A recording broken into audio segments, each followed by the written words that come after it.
we introduce the Islamic concept of fitrah, which is Ibn Taymiyyah's contribution, well, not his contribution, but the fitrah is the intuited knowledge, things that you know self-evidently, then that kind of changes the landscape a little bit. Like what? What kind of things would you say? So for example, actually most foundational knowledge is intuited. So if I were to ask you, how do you know you exist? You know you exist because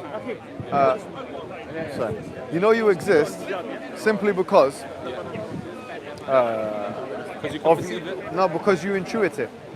When you say intuit it, it's like you're deducing it from your own perception, right?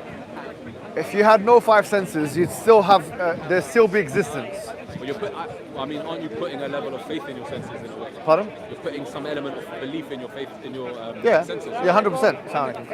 But what I'm saying, yeah, absolutely. Well, that's if you're basing knowledge on sense datum, yeah. But what I'm saying is that if it's intuited knowledge, sorry guys. If it's intuited knowledge, it's not. It doesn't need to go through that filter. Why? Because it's self-evident. Self-evident, there's an element of belief in that, right?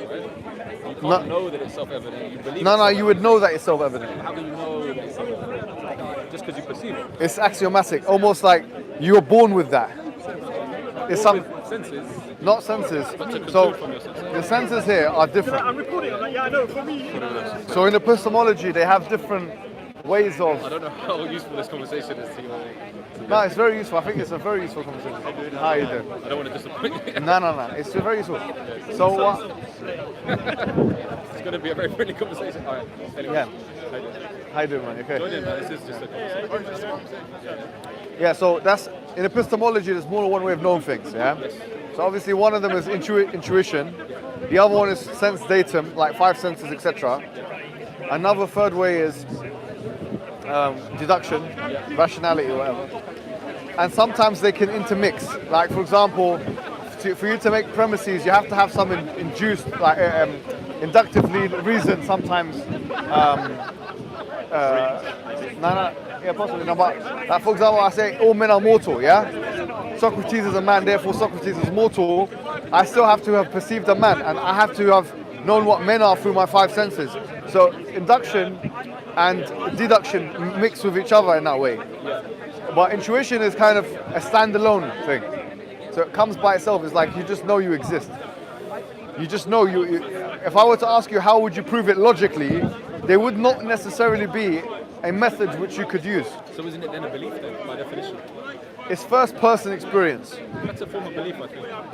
You can. The thing is, because you're trusting your senses, right? Look, the way Bertrand Russell talked about it, he wrote a book called The Problems of Philosophy, which is like one of the main basic books that a student of philosophy would learn. Yeah, he's a logician, right?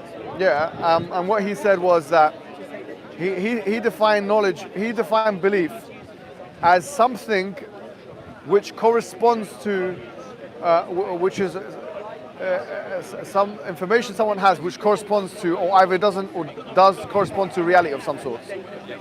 So true belief is that which does correspond to reality, and false belief is that which does not correspond to reality.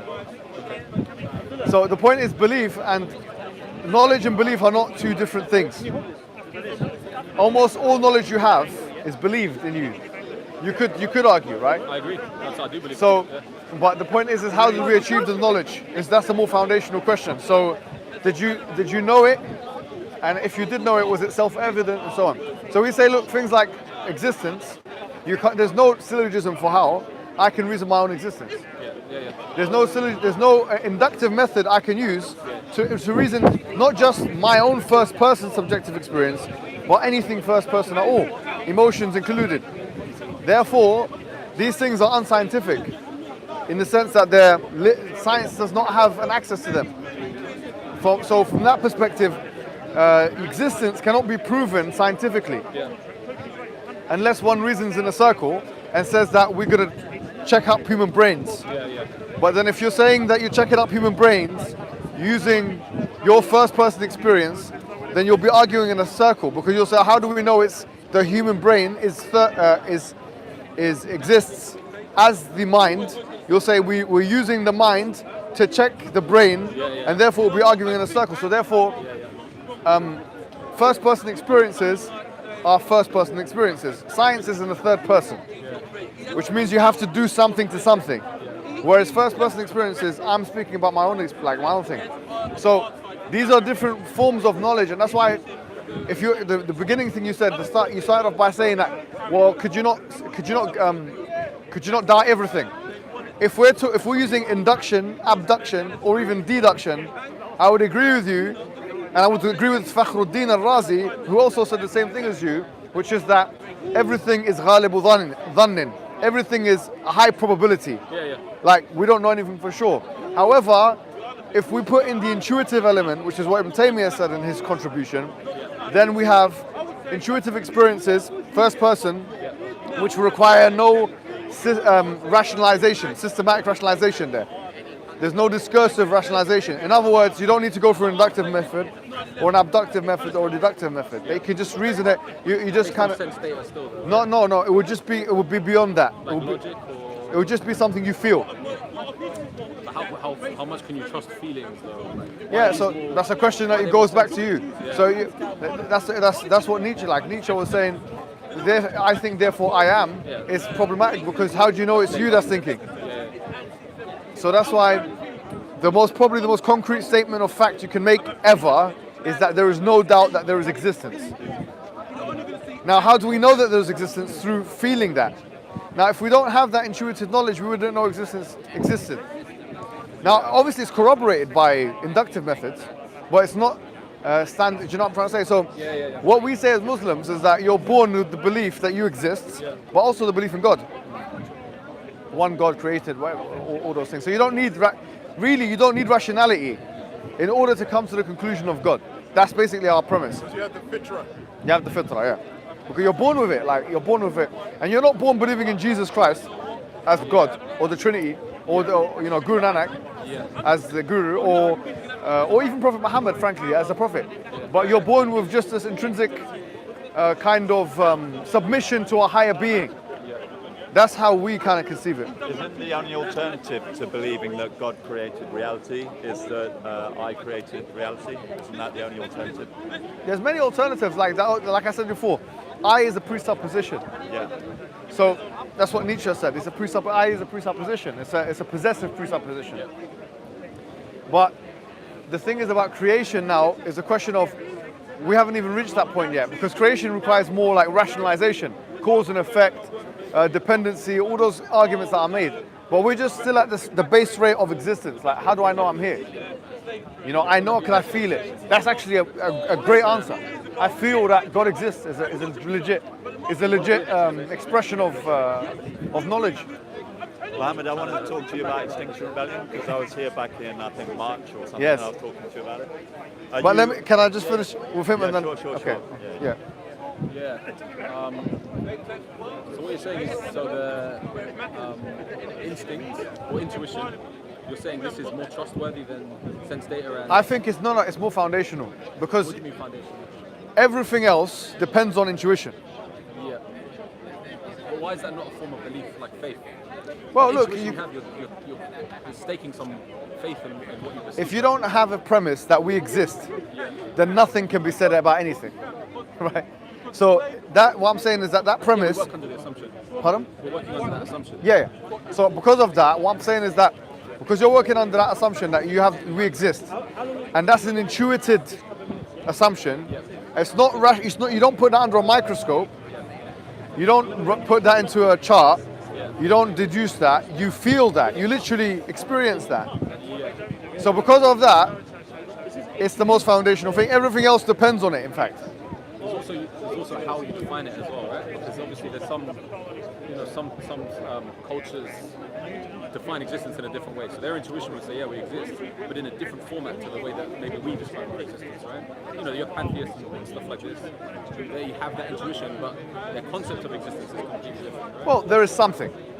Something. There is something. Yeah. I don't think you can get more foundational than that. Nothing. Yeah. Only nothing doesn't exist. There is an absence of nothingness. Yeah. Do you see the point? Yeah. There is an absence of nothingness. If we don't start with the assumption that there's an absence of nothingness, then we can't go anywhere. Yeah. And now the question is, why is there something rather than nothing? And that's a very, like, if you don't answer that, if you don't ask that question to yourself in this life, it's like you haven't asked yourself anything. I agree. It's like, why is there something rather than nothing? Why is it not just? Why is there not a continuation of nothingness? And to exist in a state of agnosticism on that topic, It's impossible. Because even having agnosticism, saying I don't know, is saying I. By the way, saying this is your I'll just hear out. saying I'll listen in the beginning. agnostics will say I don't know. why is it why? Agnostics say I don't know. With being in a state of But when you say I don't know, you're making a statement of knowledge. yeah, but this is skepticism. Yeah, you're saying I don't know. How do you know you don't know? Yeah. How do you know you don't know? Well, It's a okay. statement. Yeah, right. Think about it this way. You Yeah, think you're that right. you think that you know something. I like this You one. might think that you don't know something, but you think so. You're not absolutely sure that you don't know something. As I usually say, the full certainty is not comparable we to just had that discussion. the wise man's doubt. But okay, doubt. When you say doubt, how do you define doubt? Doubt is not being absolutely and utterly 100% Sure, about right? something. But you're somewhat sure. Oh yeah, of course. All right, so you know I have my something. senses, I have my approximation, but I understand that my senses are flawed, and Yeah. thus I can't. So you're on the same path as I am. So I'm saying that the foundation. What I was saying to him is that foundationally we have to say that there is something rather than nothing, and there's no room for agnosticism on this. That's the assumption that I follow, even though I'm not sure of it. And by the way, agnosticism proves this premise. So if someone says, In look, which way? brother, I forgot your name. Ramsey. Ramsey, yeah. Do you know the question that you asked about can there be agnosticism on the first premise of there is? Can there be? But if you're in that state, why is that? Yeah, so what I'm saying is that the first thing we said, the most foundational thing we can have in terms of a knowledge premise that I can possibly think of, I said there's no doubt that there's existence. He said, okay, well hold on. Existence can be quantified or qualified. Which way does existence exist? But what I'm saying here is, what I said to him was, we'll go even deeper than that, yeah? There is no doubt, forget about there's no doubt. There is something, that's my premise. Okay, fair enough. There you have it, right? You can assume it. Yeah, there is something rather than nothing.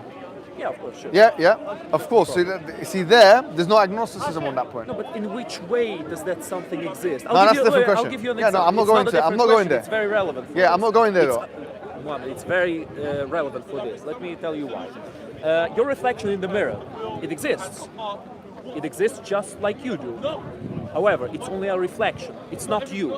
It's only an image of you in the mirror. It exists the same way you do, and at the same time, it's a different way of existing, even though it exists in the same plane of existence as you do. You know what I mean? Yes. To quantify existence and to qualify existence is where all the uncertainty comes, because something is. Something is. Yeah, so that's for no sure. problem. But What is? something is. That's Sure. I like the way you put that. Something is, yeah, rather than nothing is. Sure. So we can actually falsify the statement that nothing is.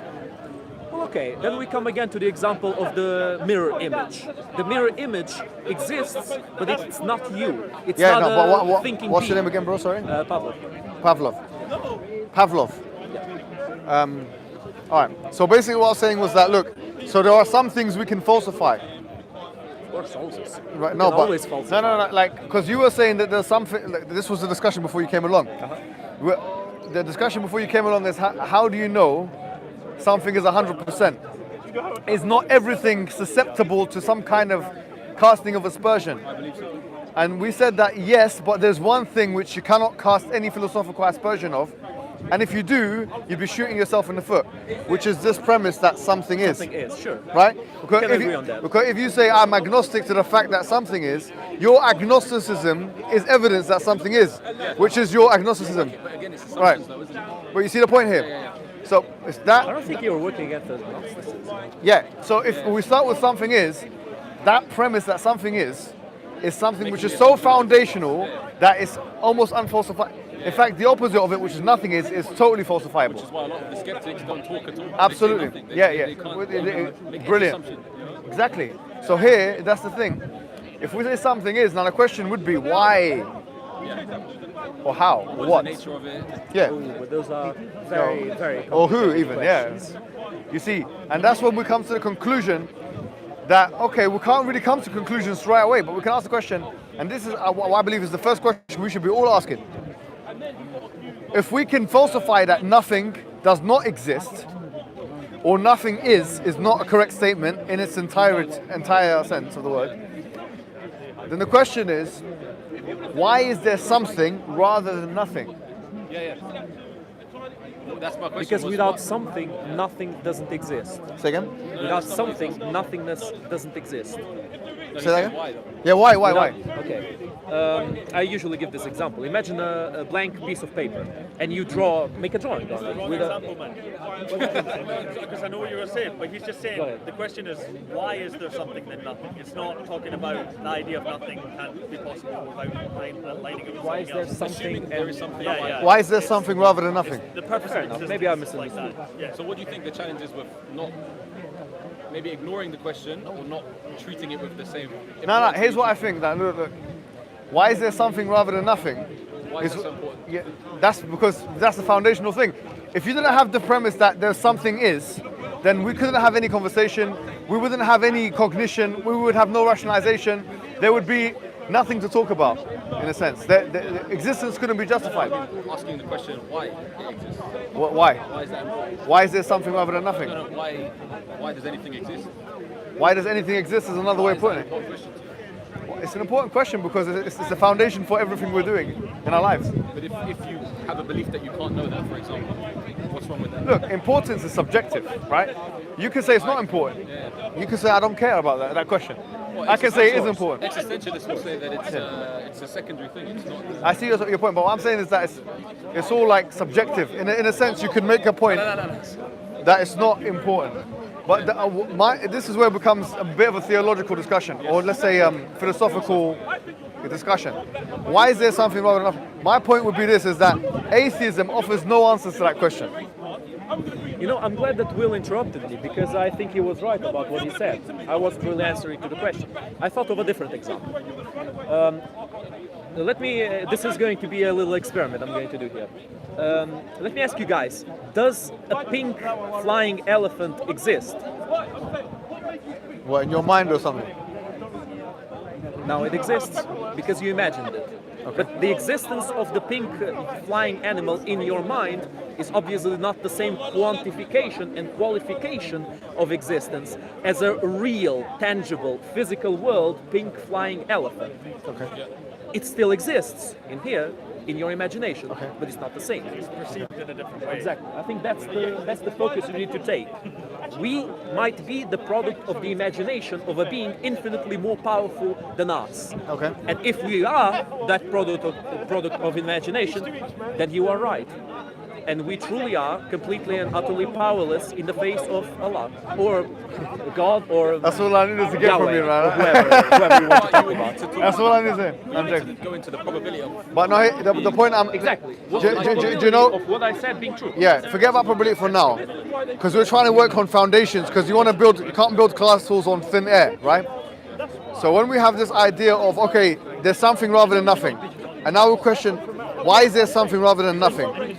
Now we got to ask ourselves, of the systems that are out there, philosophical, religious, or otherwise, what is incapable of answering this question?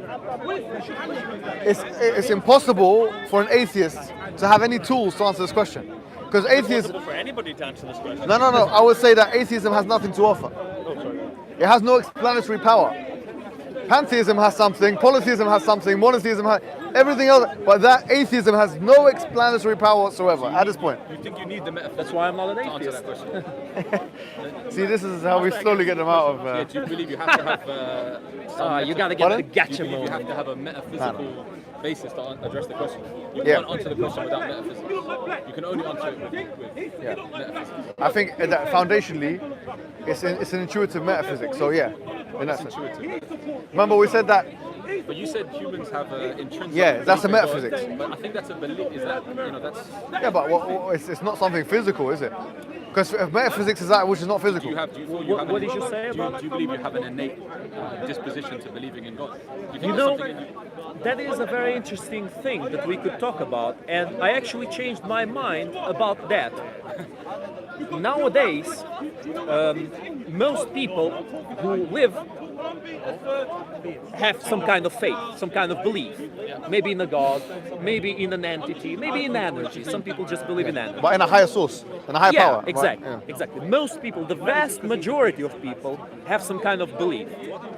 And why is that? Why is it that the vast majority of people come to that conclusion? Well, because the people who chose a purpose for them, who chose to believe in something, are the ones who were more competitive in the game of life previously. They are the ones whose genes were passed on and whose similarities were passed on to their children, and thus it has been accumulated with generations and generations and generations that people have this, most of the people have this idea that something must exist beyond me. You know what I mean? It's every civilization in history. There is no example Exactly. of a prehistoric or Exactly. historic. So it seems like an There's no atheist civilization in history. Yeah, that's the, ever. yeah, Because that's they what I'm chose saying. Yeah. purpose You for could look at it themselves. as an outgrowth of the analytical capacity of the human mind. Some people because do. we look for actors within the world. Yeah. We see someone doing something, we infer a motivation. We see something in the natural world, Yeah. we naturally want to infer a conscious motivation. Agency, yeah. Agency, exactly. So that is more or less an explanation for the outgrowth of a spiritual tradition, I would say. One of the explanations. That's an explanation, Yeah. for example. So you What would I say wanted it's- to find out from you is if you're saying if there is a something instead of nothingness. So I'm sorry, the brother here was just asking me a question. I'll come to you. Yeah. You mentioned that there is a something, Yeah. and that something, is there a time where that something will cease to exist, or will that something exist forever? So my understanding is that if there's something rather than nothing, for that something to be in existence, it must depend on something that is always in existence. Always in existence. Yeah, because if it isn't, then how do we explain its existence? Maybe we can't. No, and this goes back to the question of, and this is what I like the dependency argument for the God's existence, right? I say something has got to be necessary in his existence, something which has no Argument for beginning. contingency is called, yeah? Pardon? Argument for contingency. Yes. So Why do we assume that? because you can't have an infinite regress of dependent things. But this is a philosophical point again. You know. No, you can. You can have an infinite regress. The point, I mean, mathematically speaking, is a bit tough. But I think the point is very simple. Our mind requires something to be eternal, whether it's the universe itself or God. The Big Bang theory seems to suggest that the universe is a contingent thing, but it doesn't prove that the universe is a contingent thing. So I think that the Big Bang theory suggests the universe has a beginning, and therefore it may suggest there might be something that causes come in? existence. So now, whether it is God or the spaghetti monster, the point is that whatever you call it, Fred, God, the point is that it has certain characteristics which are is timeless, spaceless, and probably it has the power to cause something. And that's the traditional view of God. Yeah, exactly. So, but the whole thing with the spaghetti monster, the problem with it is Yeah, that I it's mean- not power, it's not Yeah, timeless I mean, and it's a space. man. I mean, of course, it's an Yeah. object. Yeah, so Yeah. it's not like something like consciousness or whatever. where it's Yeah, not- so it's not that's what I'm space- saying. spaceless. The thesis that there's something which is necessary existence Yeah, is a very compelling thesis. Now, I think it's a good argument. yeah, but the thing is that the nature of it can't be really, we can't really speculate on the nature of it. Like you said, in necessity, eternality, oneness, and the fact that it's not made out of parts or dependent parts, you can go that far, but you can't say that where it's loving, it's merciful. But to make it even simpler, I don't know if you know William Craig. Yeah. He put it like very simple, because he said, suppose that you got an explanation for something, yeah, which makes sense. Like, for example, say you find like machines on the backside of the moon, and you say, oh, there must be intelligence here. Yeah. And if you don't know where this intelligence comes from, or how it looks like, what it looks like, it doesn't mean that you need to reject the explanation. So the explanation is still good, even if you don't know where this intelligence comes from, or what it looks like. Because by doing so, you don't have explanation what's happening. Good. So I think it's a very good argument. Yeah, I think atheists struggle with it here. Yeah, I think they would. I'm still trying to understand from a human mind the way we create stories. We have a beginning, a middle, and an end. But what you're saying, that beginning has always been infinite, has always been there. So we can't actually trace when it started. That's what you're saying. Well, so we need something which has no beginning. So it has no beginning and it has no end. Yeah. And we, as humans, we're just simply passing through from that existence. Yeah. So we're explicable, or where the preponderance of the universe is explained through this necessary eternal agency. Okay. That everything that's dependent is ultimately dependent on something which is independent. It's as simple as that. And then all of this, though, comes back to just belief, not evidence. That's actually something which is quite rational. So this is, remember we talked about different fields of knowledge. This is more deduction now. All right. Yeah, so this is something we're rationalizing. Okay, there's a little problem in this ideology. So we are denying the infinite regression, instead choosing that, okay, there is a beginning cause, right, which you call God. But before you continue, I think you mentioned causation. Causation is not always required for dependency. In which way? So you can have something which depends on something else and which is not caused by it. Let me give you an example, right? So for example, I can build a house. So I'm the cause for a house being built, yeah? But I die and the house continues living, right? So the house is not dependent on me, but it's caused by me. You see that point? Exists, yeah. So the person who built this building behind us, or the people, they caused it to exist. Or maybe the horse head in the middle, they caused it to exist. But that horse head no longer depends on but for there to be more houses, there need to be more people building the houses. Accepted. But so what I'm saying is causation, which is defined as something which brings rise to phenomena, is different to dependency, which means something relying on something else. So for the house doesn't require those people that built it to rely on it. So when we say that everything dependent depends upon something else which is dependent, then you need to have something independent to allow all dependent things to exist. And not necessarily every effect has a cause, although that can be made. Same argument can be made. Not necessarily every in conjunction. effect has a cause. Yeah, because you can say, look, you can say, for the sake of argument, I'm going to have an infinite regress of causes. And like you said, it's conceivable. It's not. Yeah, it's conceivable. Even though I would say it's pretty difficult to conceive. Yeah, it's hard to conceive, but it can be. It's almost. I would say. I would say it's for me it's illogical, but I can understand why someone would say that it's a timeless, there's a multiverse backwards. Yeah, I can understand why. But then the question would be, what does that multiverse depend on? I got it wrong, man. Nice talking to you anyway, man. You too, man. I'll see you always. So that's what. The problem of. But there's one thing I want to say, like that's from our theological Islamic perspective.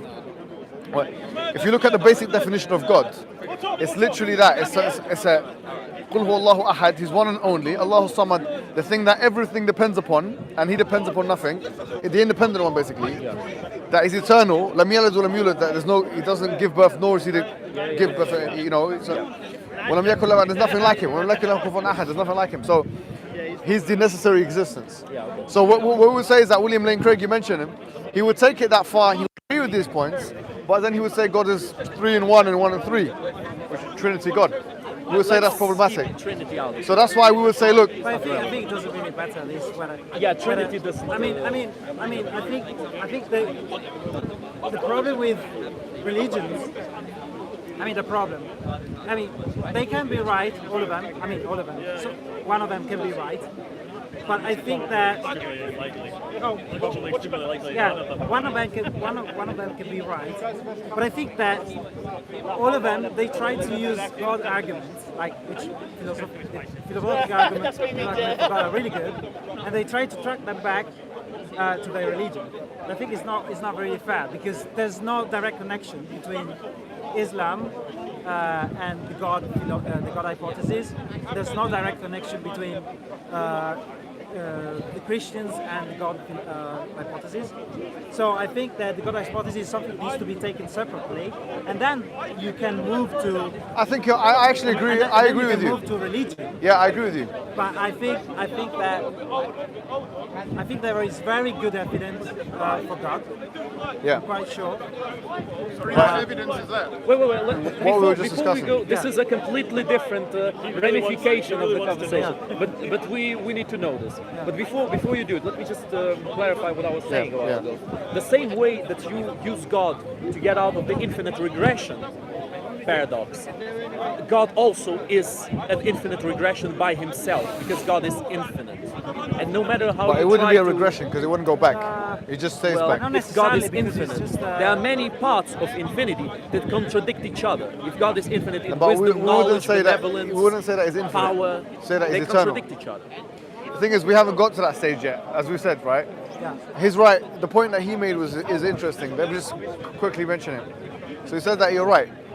I would agree with you that you can't really say, okay, well, this is the God of, like I just said, right?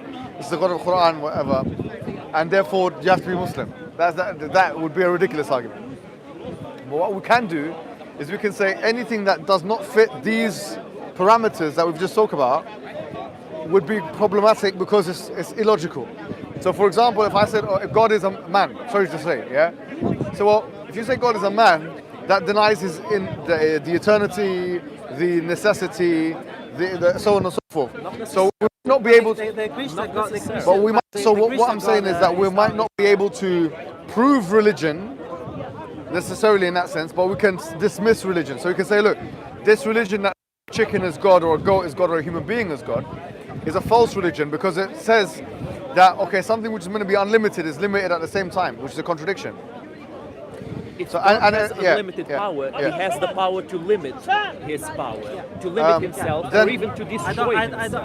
I don't see any contradiction there. No, but hold on. Yeah. But then can I just come back on that? If God limits his power, if this necessary existence limits his power Yeah. to being not to being limited, then it stops being the necessary existence. Well, he still has the possibility of coming back No, but to how he then it would was, stop being God, right? like Jesus. No, but here's the thing: how would the question would be, what would be the explanation for the universe in that stage, or for existence? No, it's to The bring- God, okay, the explanation You see for what I'm the saying? universe. I know. Yeah. Let's imagine, for example, that I share your belief in God.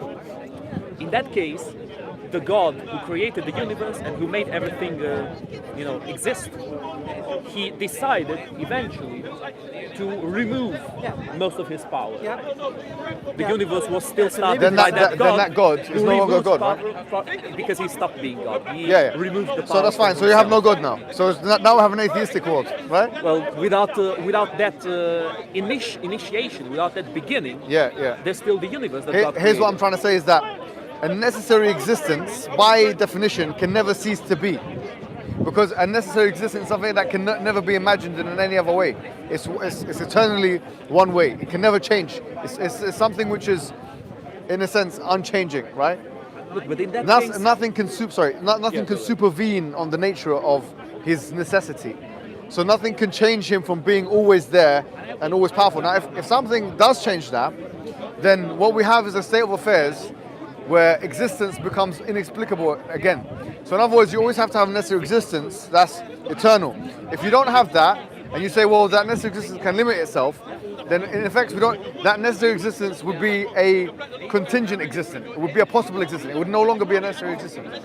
It would be something which can be envisaged in another way, and the universe and everything around us, even ourselves' existence, would not be explicable anymore. Therefore, a self-limiting God is no God at all. It's no God at all. If a God can limit himself and become a chicken or become an egg, then that thing that you were conceiving in the first place was no necessary existence. It was no God. was something else that you thought was God. In that case, he's not omnipotent. Sorry, I you need can- to I can explain fo- that. I can follow you. So the God up there has the power to manifest himself as something small. That then limits. What I'm saying is that if He's that saying does that happen, it's not possible. then that's not possible. So if any of the natural attributes of this necessary being are limited, then that thing which we're talking about can't be God, because God is meant to be eternally powerful, eternally the same. Nothing changes God, nothing changes his nature, and so on. So if now it's limited, if the unlimited can limit themselves, then they become limited. And if they become limited, then it becomes inexplicable our existence, or the existence for any possible existence. So in other words, an all-powerful God can always only be all-powerful. There can never be a stage where the all-powerful can be anything other than all-powerful. The necessary can be anything other than necessary. So then what you're saying would challenge the gods of, say, the Olympian gods, that the ancient Greeks believed in, Yeah. where that God Yeah. would come down, Yeah. manifest as Yeah. something, No and question. go on. Monotheistic gods In challenge. regards to what we were saying about existence always being there, never having a beginning, a middle, or an end, fine. If I choose to go down that path and believe in that, and it then comes back to the fact that I do not have evidence to prove that, am I then having some form of mental delusion? Or is that a natural form of rational thought to think that even though I cannot provide evidence, because I feel like that, then it must be the case? Sorry, so beginning, middle, and end, what would No, you no, mean? if I believe in the existence has always been there. Yes. That something has always been there. Yes. And I believe that something is a creator. Yes. And is responsible for my creation. Yes. And even though I choose to go down that path, believe in it, but I cannot provide evidence for it, am I suffering from a mental delusion? No, because you can't provide evidence for your own existence. Okay. None of us here can provide rational evidence for our own existence. So it's not always the case that something has to be verified inductively in order for it to be sensical or taken as a form of knowledge. Something can be something you feel. Like emotions are inexplicable. You can't. Happiness is not. You cannot put happiness under a microscope. You can put your brain under a microscope and say, okay, well, hold on. You know, these parts of Dopamine under the microscope. yeah, but you can say this is when happiness happens. The brain works in that way. But correlation doesn't always mean causation. So you don't know what's causing what. Is it the happiness that is causing this, or is it the diet that's causing the happiness? Yeah. That's the body byproduct. It's Yeah. Yeah. It's quite a big. More space? So I guess what I'm saying is that we can start eliminating things like pantheism and polytheism and conceptions of God, like you just mentioned, because they contradict the logical order. And I would also add to that, they contradict the intuitive order. No one is born believing that Zeus is God. No one is born believing that Muhammad is a messenger. No one is born believing that Jesus I is don't think God. you can quite eliminate them. I'll tell you why. Go. Because, again, let's imagine that I share your belief, your monotheistic belief. Yeah. As you know, as you believe in, there is a devil, and there are angels, and there are jinns. That's more of a religious narratives. What if, just like God created the devil, God could have created the Olympian gods, or the Roman gods, or whatever pantheon he decided to create? Entities that are much less powerful than God himself, but that still exist, like the devil exists. You know what I mean? Yeah, I get what you're saying. Yeah, it could be, but we have we can't not- eliminate. Yeah, but we have You know no that- evidence for them. Have we got evidence for them? But the The pantheon, same that, evidence we got for the pantheon that you're talking about. for the one God. No, it's not the same. I mean, in which sense you say that there is? So the arguments for contingency you don't find it convincing. Argument for God. contingency. Yeah, for contingency. The argument we've just spoken about. That everything dependent has to Yeah. initially go back to something independent. Yeah, the infinite, the one again. We have evidence that suggests, at least suggests the universe has a beginning, but it suggests, they don't prove, but they suggest the universe has a beginning. So this could be to be seen as an evidence for a being which like God. Then we go over evidence, for example, the design argument, which is quite powerful. Oh, not at all. Oh, no? Okay. It's the watchmaker fallacy. Okay. No, it's not. Listen. No, it's quite powerful. Do you not find this? Intentionally designs things to suffer and designs it in a way that's Okay, so incredibly you, inefficient. so no, wait a second. So we are moving from the design argument to the evil argument. No, it doesn't even Okay. be evil. Okay, it's not because you said the problem of suffering. I Yeah? said suffering. Something's not evil. Okay. So okay, let's go one each first. Design argument. Okay, design argument is not just about what you make or whatever. It's not just about the complexity want of your life, arguments. the reducible complexity, and all I want sorts your of- arguments. Okay, so the problem of the beginning of the universe is also the fine-tuning of the physical law. Okay. You know, the really easy counter argument to that is there's life here because There's so many it was counter right for arguments. life to Okay, be but here. let's- Otherwise there would okay, have been this, life. this is called the anthropic principle. I know. Yeah? So that so we're here because there were the conditions for us, to arise. Yeah. So, but this doesn't follow. From this argument, doesn't follow that this was by chance. Why? Okay, it could be by chance or design because it's very simple. So suppose that You're gonna give me John Leslie's example of the wait a guy second. shitting on the No, wall. Yeah. So Leslie, Yeah. okay, Leslie, yeah, he's a philosopher who said, suppose that you're in front of some soldier that are about to shoot you, yeah, and you're there. Why are we using these metaphors Okay. to describe? No, wait a second. No, I'm trying to make the point. Let me finish the point and then. Okay, they're about to shoot and you're there. They shoot and you. Wow, I'm still alive. Incredible. Why is he so impressed that he's alive? Of course he's alive because if he had got him, he would have been dead. But still, you need to wonder, you need to question yourself: were they so just drunk, or they did it on purpose? So the anthropic principle doesn't solve the problem whether there is chance. is a design or chance. It doesn't answer the question. It's just a statement of the factual fact that we need certain conditions for life to be, but it doesn't explain nothing. It's simply to explain it. no. It's just a matter of fact. Of course, you don't need to be hit by the soldier in order to be alive. Of course, that's a matter of fact, but it doesn't explain whether the soldier did it on purpose or A question or that it I was. wanted to raise So when you guys so were the talking. anthropic principle is not an argument at all against the But fine-tuning. actually, running you're on right because assumptions that we can't prove. Richard Dawkins even mentions that. He says that I said don't we're all believe running in on assumptions that we anthropic. can't prove. Exactly.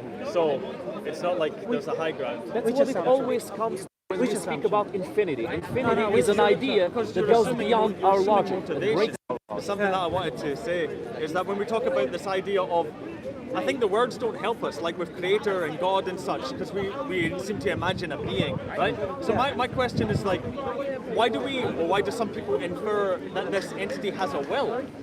It seems to have Okay, a will good. to do Yeah. things. Why Okay. could it not be a spontaneous force that creates spontaneously? There are some arguments for How do this. you describe it There are well? some arguments for that. You wanna, One of the arguments is simply because God wanted us to be here. He wants to create such a being like us, for example, But why? to experience life.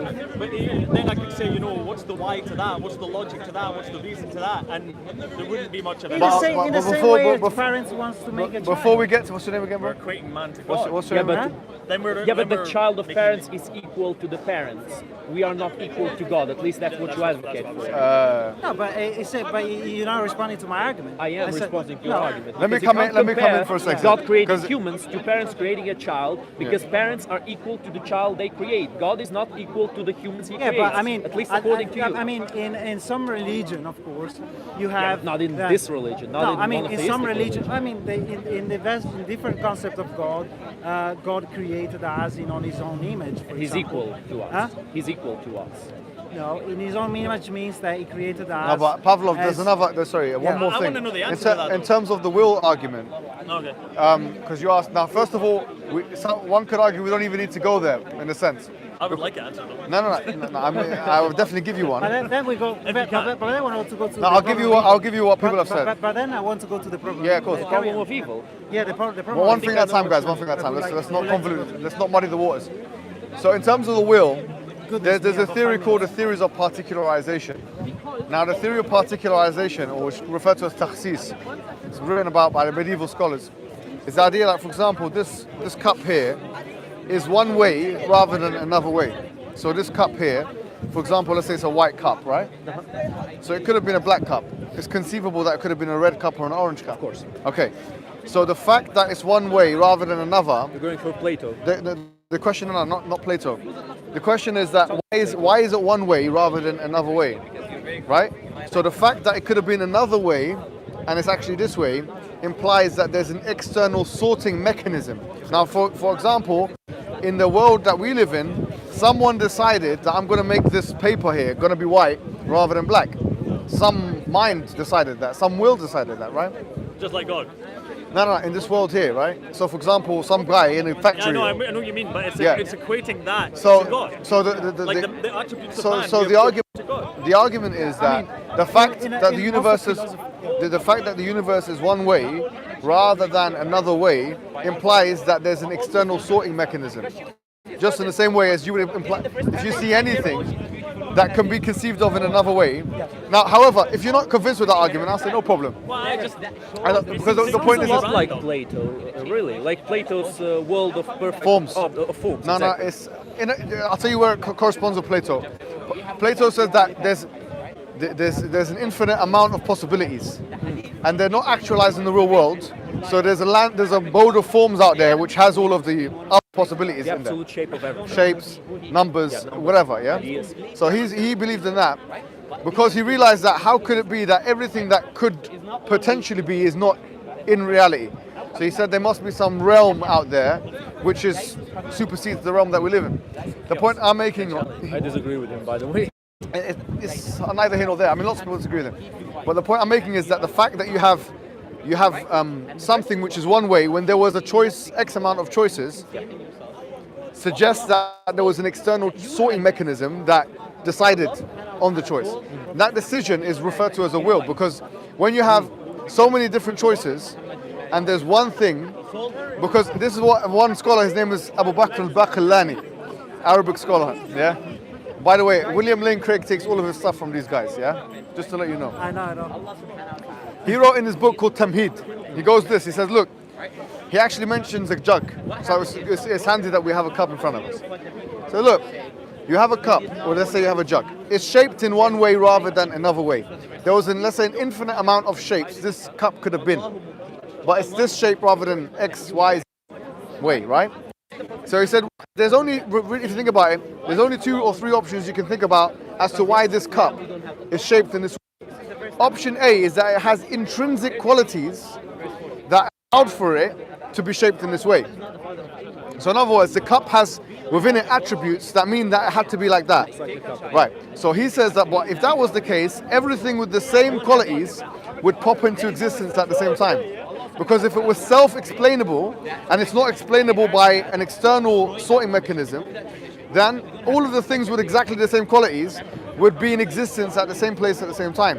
So he says that if it was self-caused in that sense, self-caused, then it would be, then all of the things which have similar attributes would be self-caused in the same place in the same time. However, he says that that's illogical and impossible because we don't see that happening. Therefore, you require some external sorting mechanism to decide on one rather than A rather than B, basically. The fact that you have A's rather than B's is evidence that you have someone deciding that A should be instead of B and B should be instead of A. Let me give a different angle on this. Let's say that everything came into being at one point of time. Let's say this universe, right? The Big Bang type of idea. And this is something that's fascinating, is rather than we take individual objects or qualities of objects, rather than individual qualities of objects, we can take the reason why this is the way it is by the laws of physics, the physical laws of the universe. You understand me, right? The interactions between the quantum particles and things of a larger scale, these determine why things are the way they are. So the real interesting question, in my estimation, with physics is what is the constituent nature of the laws of physics? You understand? Like gravity, for example, this idea. What is that force made of? What does it do? How does it work? How does it interrelate? Because it seemingly is beyond the physical or something like that. Obviously, I don't understand it very well, but you understand what I'm saying? It's beyond matter. It's the interactions of matter. Yes. And what are the You're talking about the made of? uniformity of nature. Why is nature designed in this? Or why is it arranged in this way? It's the substance of the laws of the arrangement. And And that goes into his That's a really fine-tuning. interesting That's basically what he's saying, The right? fine-tuning argument Potentially, is a yeah. very good argument. But I can't You know assume why? a chooser. Because there is, I mean, in philosophy now, it's quite agreed that there is Constants, like gravitational constants. Two main alternatives. One is the multiverse hypothesis, because this accounts for, because if it has an infinite number of universes with different sets of laws, therefore all the possibilities are manifest. Yeah, it may yeah, be possible yeah. that there is a universe with these laws. But if there is no multiverse, then the fine-tuning argument is pose But a can I very say, big question. I would only simple? disagree with you a little Yeah. bit on this. I'll tell you why. I think that they changed the question. I'm not they. I mean, atheist propagandists. Not you. Come on. You're not a new Oh, atheist. yeah, I'm not an atheist. And I'll explain why. The question we are asking is that what's the atheist. possibility that these constants that we have, like for example the gravitational constant or whatever other constant, Planck construct. Or Yeah. by the chance. ratio. or by chance. So in this case, the null hypothesis is chance. So we have two things that we're putting against each other. Either these constants were designed, and the null hypothesis. Alternatives or Or- necessity. Not really. There's not Yeah, only two necessity is alternatives. another thing. This is a good. This is a good point. Necessity as well. You should let's have just- Something interesting. Let me that make we a can- let me make a point there. Necessity, you're right, is that but that's impossible. It's So- impossible. It's not that it's possible, it's just it doesn't make sense. if we're Yeah. the problem I have when we go down these lines of argumentation is that we're always looking at it by necessity from a human perspective, by the rules Yeah. that we somehow have Yeah. inbuilt Yeah, but we within our- discuss from a Euro perspective otherwise. Well, So what's the point of discussing, Well, man? the point is that So what's the point of discussing? I think you're interrupting me because I'm making a good point. Okay, so yeah, carry on. Let him. So, when we're imagining beyond this realm, we're beyond the universe where this God maybe resides, or however you imagine it, we're still ascribing the rules and laws and the ways that humans think upon God. I don't think it's reasonable to do that. I think this force might operate under any known rationale that we can maybe not imagine. But what? Going back to the fine-tuning I point. don't know how you can get It's like a bi-dimensional being Definitely. trying to understand a three-dimensional being. Yeah, It right. won't happen. No Yeah, but matter how hard you try. but yeah, I understand that. But I mean, according to fears, God created us. Are you from Portugal or Brazil? No, I'm Italian. What is it? I don't know. So, according to fears, God gave us logic and the apparatus of whatever. Fears. Very So, broad in order to discover him as well as to discover the universe or the laws of physics or whatever, also to discover him. So that's why the same way we reason on a day-to-day basis should be helpful to get to the So truth. maybe you're right, but so maybe God is analogous to the laws of the universe, the physical laws of the universe. No, because I'll tell you what. Functionality. No, it's not. We It's do not the dis- same. But we do but we do discover that we use our tools and abilities of our mind to discover how, in a way, how the world works, how the universe works. Of course. And then we might extend that to realms that we can't perceive, that we imagine to exist, the metaphysical realm, and we project ourselves on that. You know? Yeah, it could But be. the laws of the universe are not an actual entity, in the sense that Well, the it might be. No, in the sense that they don't actually exist. The reason why we say that they exist, like for example, the constants that we're talking about, like That was the previous Yeah, point. They so- might have a constituent. all we're looking at is arrangements. Like for example, now, if I was to look at the tree and say, okay, let's create laws about the tree. Say, well, I'm going to group the tree's interaction with each other in the following way: X, Y, Z. Yeah, or I'm going to group colors into the following schema: X, Y, Z. So really, what I'm doing is it's a human project that I'm trying to say, okay, let me look at the patterns that exist in nature historically. That's our main method. Yeah, and then see if there's any recurrence, and these are the laws of nature, right? Yeah, But so the laws of sense. the laws of nature don't actually exist in as much the same way as animal. The universal animal doesn't exist. If I say, look, animal doesn't exist, what do you mean by that? I say, look, human being doesn't exist. Human beings exist. So for example, if I say to you, human being as a category, as a master class universalist category, doesn't actually exist in the real world. You can't find a human being, but you can find human beings in the sense that how do we group human beings into one thing? we say, okay, well, if everything has, similarities between different classes, right, genuses. So I say, okay, well, this is similarity A, they will group them, we'll cluster them into this, right? But this, it's pretty much like saying that categorization, because what is a chair is made of 4 legs. So it's like set theory. Set theory is like that. So that's why, by the way, that's one of the things Kurt Gödel was very powerful in making the point of. He said, look, set theory, is the set in the set theory, like, because the set theories you've got, like in mathematics, you've got X amount of numbers, or patterns, whatever, numerical patterns, sequences. Now you have those. Is the masterclass sequence? Does that go underneath? Is it categorized? Is it part of the sequence as well? Like the problem of identity that we're in. He was saying that it's a contradiction in a sense, right? So it's a problem with categorization. Now, the same thing is, the laws of nature don't exist as an entity of 3-dimensional proportions. Well, they might be beyond here, yes. But what we do have, the way we perceive nature, we refer to as laws. Now, but the more foundational question is, why is nature arranged in this way? Which seems to have continuity, basically, right? You can call it the continuity of nature in certain ways. So why is that? Now, what can explain that? Either you have chance, or you have a deliberation. So either it's chance in a sense that, so there's two things. Either chance. But the point he was making is that this could be a man. No. But what I'm saying is the null hypothesis. I was saying the ideas of God are from our own understanding. So but before that, so the laws of nature don't exist for us to say, oh, that's God, in a sense. But the secondary thing is this: is that you see the whole multiverse thing. The issue with it is this. We have a question, a mathematical question from total probability theory. We're saying, what is the probability that the universe could have these constants which are continuous, right? So How would we assess this probability? We assess it by let me explain. So if I say the question, what is the probability that the constants, which are basically historical interactions between different elements of that which we can observe in the cosmos, interact with each other in X-ray, what is the probability that could have been a chance? So what I'm doing is I'm deliberately making I'm making chance the null hypothesis. What the most common atheistic objection to this is that actually You keep saying atheistic, usually, all right, no, not you, no, but I'm not. That's why I'm just saying the most common objection. Think about atheists, agnostic, whatever. The objection is usually this: is usually that the null hypothesis should be the multiverse, the infinite multiverse, right? So instead of now the null hypothesis being chance, the null hypothesis becomes an infinite universe, right? Now, there's two issues. Obviously, the first one is we don't have any evidence of that infinite universe. But the other issue of this is you're changing the question effectively.